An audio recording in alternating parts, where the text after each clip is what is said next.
Okay, hi to everyone.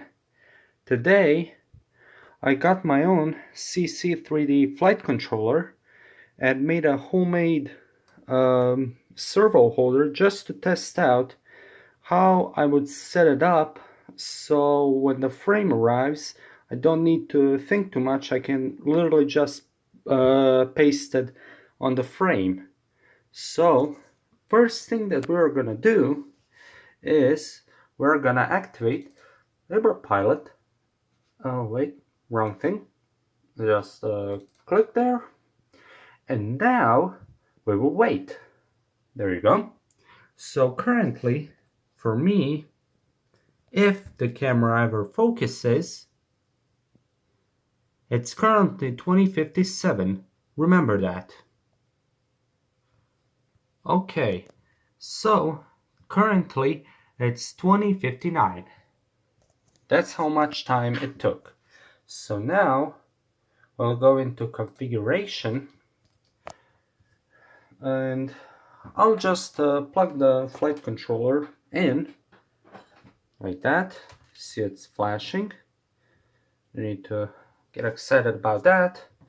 Let's power on the remote. Okay. No activity for some reason, even though I'm moving all the sticks. So let me fix that first. Okay. So now we have channels. And I had an issue with it because it wouldn't bind with a PPM receiver. It was constantly reading it as PWM on channel 8, which it isn't. It's PPM, even though, let me just go in a hardware. I set it up to, let's just zoom in, PPM plus no one shot, like you should do. So now let's continue to inputs, to vehicle. And this, what is this? Why is this? So now I will go through the edit once again to set up the swash plate. Okay, now after setting up the swash plate, we have cyclic control, which we didn't have before because the controller needs 3 minutes to decide to calibrate, and in that moment you don't have any cyclic response.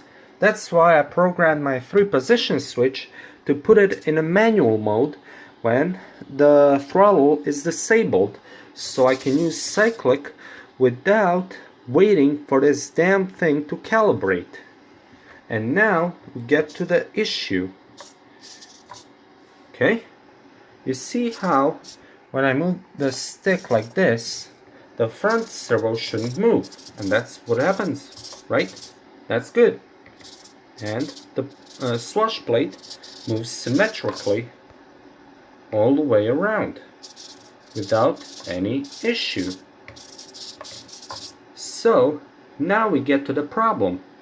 This rotor, because of its size and weight, the gyroscopic effect is not as powerful as it would be on a bigger helicopters. So the thrust vector, when you push the stick forward, it's at close to 45 degrees. It's more like 30 degrees, somewhere close there. Not really important. Now you see this. This is a correction angle. This is what we use to correct for the gyroscopic inertia. So now let's place it at 30 degrees. You see, you can't go in the opposite directions with, which is what you need. So let's go to 30 degrees to see what will happen. So technically now it's rotated clockwise, so this should correct the cyclic so it's symmetrical to the sticks. Let's save that. Good. Okay, now watch this. Nothing has changed. Absolutely nothing. So let's add a little more correction angle. 50 degrees. Perfect. Okay. Now we get a wrong correction angle. As you see, the servo on the right side should move less, and the servo on the left side should move more, but it's in opposite direction.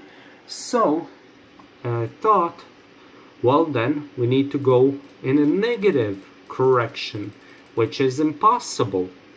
So let's try to go all the way around. Like this. Now it should be corrected. Save it. Now let's see what happens. Absolutely nothing changed. And if I power it up, for that I need two hands, one to hold it and one to, well, work the sticks. It would correct in a 90 degrees, like this, and which is wrong. We made it worse.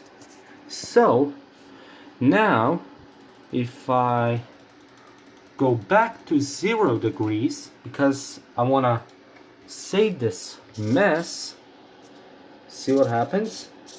Now this servo is not working at all. It's completely shifted towards this side, so it's overcorrected, even though the correction angle is set at 0 degrees. Okay, we can fix that, I guess. It was far worse before. Now it seems to behave at least a little bit. So, swash plate leveling. Okay, let's start. Yes, I guess. So, currently it's a little bit of a positive pitch. So neutral leveling, no, you can't do that. You have to go here. So we'll reduce the values a bit, like so, and like so, and a bit more. See, neutral leveling. Okay, and let me just work these numbers a little bit. Save. Okay, now we saved it, and nothing changed, and the values returned to what was set up before. So now we go to next, max leveling. That's okay. Minimum, also okay. It's the same angle I already checked with positive and negative. Next, leveling verification. You can move the collective of the rotor to check, and let's see where the negative pitch is. Actually, it's right over there, and that's incorrect, but we cannot do anything about it. No can do. And finish, and that's it. Congratulations, you changed nothing. Also, to set up a PPM receiver, I literally had to trick the program with a vehicle setup wizard so it works like it's an RC airplane, because it doesn't support helicopters. So I used it just to bind the receiver, and I did that. Even though you're saved, it will ask you to save at least 10 more times. You get, yep, all channels are working. Yep, they're all working. Great.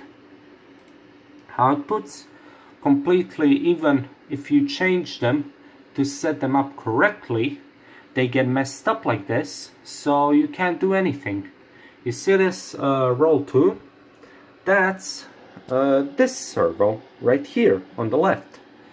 Now, if we go into vehicle, you will notice this value, 1390 milliseconds, and I set it up to 1070 milliseconds on a neutral, because that's what I should get in neutral, but I don't, because this servo cannot be calibrated because the program doesn't allow me to calibrate. Even though I save, I unplug the flight controller, I plug it back in, and it doesn't work. So we're there. Also, the correction doesn't work because, as it looks to me, it's set up for the helicopters with counter-rotating main blade, and this one is rotating clockwise.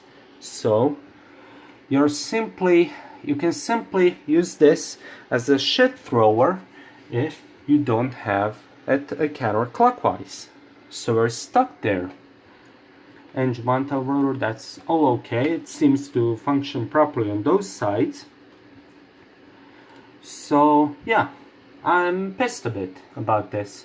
Also, sometimes randomly it likes to change back to PWM for some reason. I don't know why that happens, and the flexi port gets enabled to S-Bus.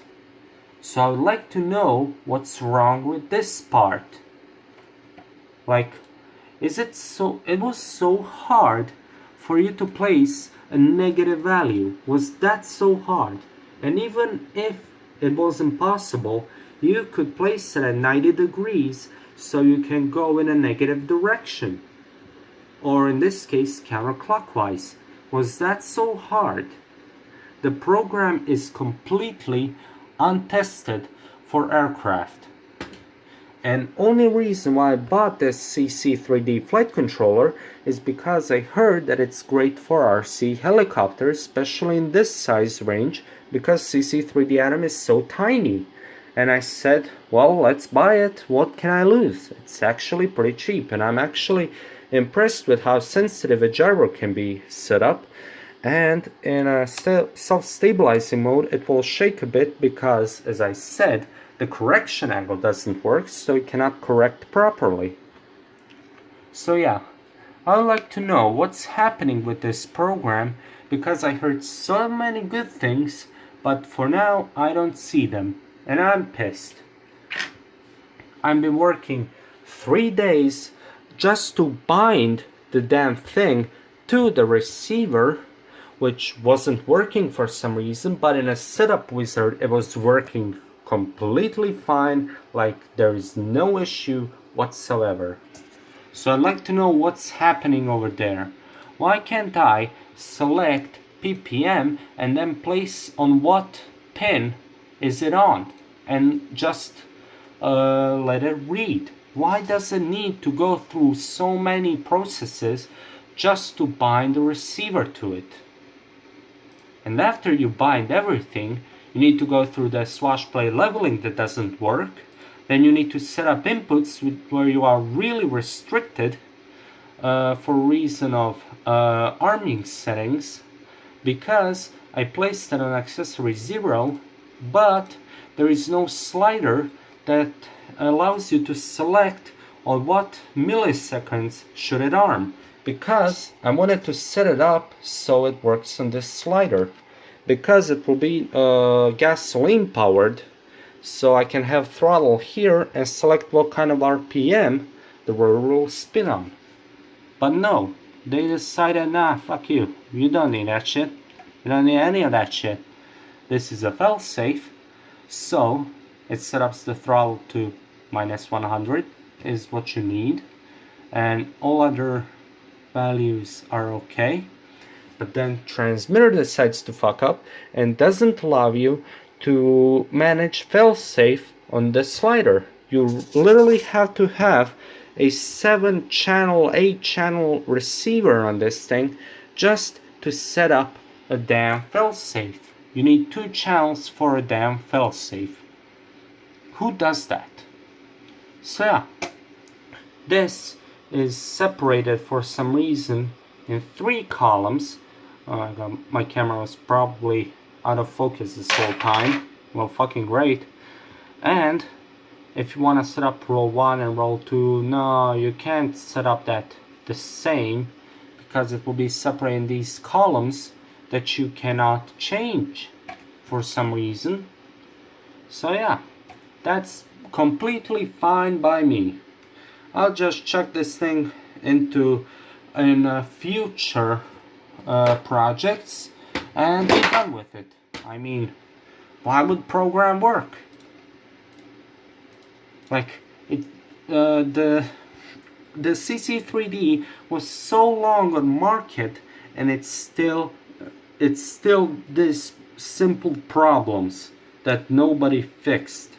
I don't want to like judge, because I'm not as good at programming myself, but really some problems are so simple to solve and you still didn't solve them. Also, when we are the solving thing, see this thing? Yeah. This was downloaded probably 10 or so times, because every time I downloaded, the download was corrupted for some reason. So let's go back. For some reason there are 3 windows opened on it, and so where can I go? Oh well, I think that's already solved. Yeah, there is nothing more to see. There is not more to see. Vehicle setup wizard, yeah, fuck you. You aren't getting helicopter. The only flight control that supports the helicopter, you're not getting it. I would transfer to Betaflight, but of course that was also made complicated with a Betaflight firmware, not being able to download on CC3D and completely bricking it. It took me like 10 minutes to unbrick it and return it back to Libre pilot. So I would like to know what's going on. Why isn't the vehicle setup wizard set it up? Why can't you set up a helicopter with it? The biggest function of the CC3D is for helicopters, because there are rare number of flight controllers that you can set up for a helicopter, and this happens, and you're simply like, yeah, just find a way with it. And I'm afraid, if when I assemble this, if I go to take flight and it decides that it wants to calibrate mid-air, like it did a couple of times, like it was plugged in normally, power was getting to it, 5 volts, slab bench power supply, really stable, and it just decides after 2 minutes of working that it wants to recalibrate itself, and the cyclic stops working. And if you are in the air and the cyclic stops working, your helicopter is completely out of control. So yeah, this is my beef with Libre pilot. I would really like to know why those things are such a big problem. Why? There is no need for this to be such a big problem. I'm gonna go to sleep.